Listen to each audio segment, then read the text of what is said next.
আচ্ছা, আজকে আমরা চ্যাপ্টার 15 নিয়ে কথা বলবো। আচ্ছা, তোমরা খেয়াল করে দেখেছো, যখন কোনো একটা প্রদীপ বা কোনো একটা মোমবাতি আমাদের সামনে থাকে, নর্মালি ধরো আমাদের সামনে রয়েছে, সেটা নর্মালি আমরা কি দেখি? সেটার দিকে দেখি যে মোমবাতিটা কেমন দেখতে বা প্রদীপটা কেমন দেখতে, তার আউটসাইড লুকটা দেখি, তাই না? কিন্তু যখনই প্রদীপটা জ্বলতে শুরু করে বা মোমবাতিটা জ্বলতে শুরু করে, তখন কিন্তু আমরা আর তার বাইরের আউটসাইড জিনিসগুলোর দিকে অতটা খেয়াল দিই না। তার থেকে যে লাইট বেরোয়, সেই লাইটটাই কিন্তু আমরা আলোকিত হয়ে উঠি, সেটা আমাদের আলোকিত করে তোলে। তার বাইরের বিষয়গুলো আমাদের অতটার চোখে পড়ে না। কিন্তু দেখেছো বিষয়টা? ঠিক তেমনই আমাদের সাধারণ জীবনে একটা মানুষ যখন সে ওই ভেতরের শক্তিটাকে জাগিয়ে না তোলে, ততক্ষণ সে শুধু বাইরের দিকটাকেই সুন্দর করতে ব্যস্ত থাকে। ঠিক যেমন দেখো, আমরা সাধারণ ছেলে মেয়ে প্রত্যেকেই আমরা কি করি? আমরা ভালো জামা কাপড়, ভালো করে মেকআপ, দামি গাড়ি, দামি বাড়ি, দেখো এইসবের পেছনে কিন্তু অল টাইম ছুটছি। সমস্ত ফিল্ম ইন্ডাস্ট্রি বা যেখানেই তুমি সেলিব্রিটি দেখো, সবাই কিন্তু এই জিনিসগুলোর পেছনে ছুটছে। আমি বলছি না যে একেবারেই ভালো পড়া যাবে না, আমি সেটার দিকে না, কিন্তু আমি বলছি কি, অনেকে দেখো না যে বলে আমি একটা জিনিস একবারই পড়ি, একটা জামা বা একটা বা প্রচণ্ড অবসেসড এইসব জিনিসের প্রতি, একটার পর একটা গাড়ি কিনেই যাচ্ছে, একটার পর একটা মোবাইল চেঞ্জ করেই যাচ্ছে, কোনো জিনিসে সে সাস্টেন করতে পারছে না। আমি একেবারে এগুলো কেনার বিপক্ষে বলছি না, আমি বলছি কোনো জিনিসে সে সাস্টেন করতে মানে টিকে থাকতে পারছে না। সে একটা কিছুদিন ইউজ করার পরে মনে হচ্ছে তার আর একটা লাগবে। ঠিক আছে, এই টাইপসের যে ভাবধারাগুলো আমরা দেখি, সেগুলো কিন্তু ওই ভেতরের মধ্যে যে বসে আছে, যে আমাদের অন্তরের যে শক্তিটা, সেটার কিন্তু লাইট আপ, সেটার জাগ্রত না হওয়ার জন্যই কিন্তু এগুলো হচ্ছে। ঠিক আমরা যখন কেউ রিলেশনশিপে যায়, তুমি দেখো মোস্ট অফ দ্য টাইম মানুষ কীভাবে রিলেশনশিপে যাচ্ছে? তার বাইরের আউটসাইড আভূষণ দেখে কিন্তু যাচ্ছে, যে এর কাছে একটা ভালো গাড়ি আছে, বা এর চেহারা ভালো, বা এই ভালো চাকরি করে,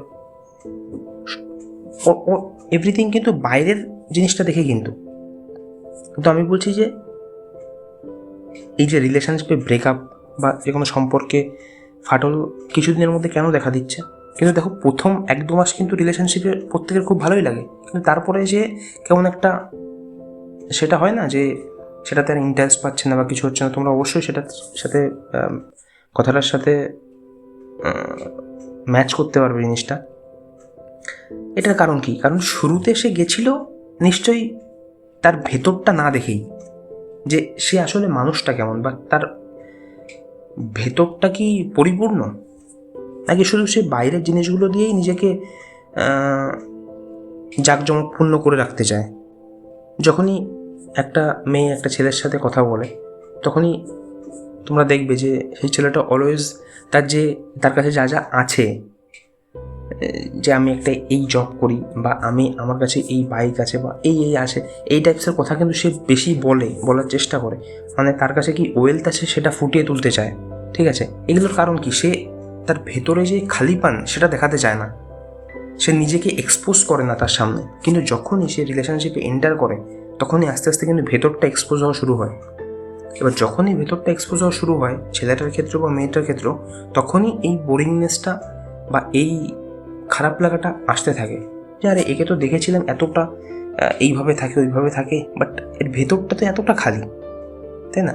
তুমি এই যাদের তুমি দেখো যে বলিউড অ্যাক্টার বা এদিক ওদিক, তুমি কখনো তাদের পার্সোনাল ইন্টারভিউ তুমি শুনবে, দেখবে কিনা একদম খালি খালি লাগবে। মানে মনে হবে কি, একে তো সিনেমায় এইভাবে দেখেছিলাম, ওইভাবে দেখেছিলাম, কিন্তু ভেতরটা এত খালি খালি কেন? মানে সেই পোটেনশিয়াল পাওয়া যায় না, কারণ তারা শুধু এই ধরনের জিনিসগুলোকে আঁকড়ে ধরেই নিজেকে বড় করে দেখাতে চায়। কিন্তু সেখানেই যার ভেতরটা পরিপূর্ণ, তার সাথে কথা বলে তোমার এটা মনে হবে না যে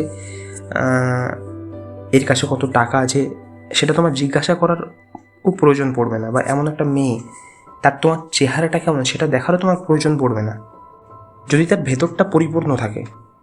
এবার ভেতরটা পরিপূর্ণ বলতে আমি কী বলতে চাইছি, মানে তার কাছে তোমার চেহারা বা কোনো ছেলের কাছে কতটা টাকা পয়সা ইত্যাদি, সেগুলো তার কাছে ম্যাটার করে না। তার কাছে ম্যাটার করে তুমি as a person, as a human, as a soul, সেটা ম্যাটার করে তার কাছে। তার কাছে থোড়ি তোমার চাকরির সাথে সে কি বসবাস করবে নাকি, বা তোমার চেহারার সাথে সে কি থাকবে নাকি, সে থাকবে তোমার সাথে, তোমার সোলের সাথে, তাই না? কিন্তু সেইটার দিকে না তাকিয়ে তাকানো হয় এইসব বিষয়গুলোর দিকে। তাই জন্য আমি বলছি এইসব বাহারি জিনিসটাকে, আমাদের দিকগুলোকে অতটা প্রাধান্য না দিয়ে আমাদের ভেতরের যে মানুষটা আসলে কেমন বা ওর ভেতরটা কেমন সেটার দিকে আমাদের নজর দেওয়া বেশি উচিত। তাহলে আমরা একজন প্রকৃত মানুষ চিনতে পারবো এবং রিলেশনশিপগুলো বা সম্পর্কগুলো আরও বেশি সাস্টেইনিং হবে, বেশি টেকসই হবে, আমার এটা মনে হয়। তার ভিডিওটা কেমন লাগলো সেটা জানিও, আর যদি ভিন্ন মত থাকে কোনো বিষয় সেটাও জানাতে পারো। ঠিক আছে, নমস্কার।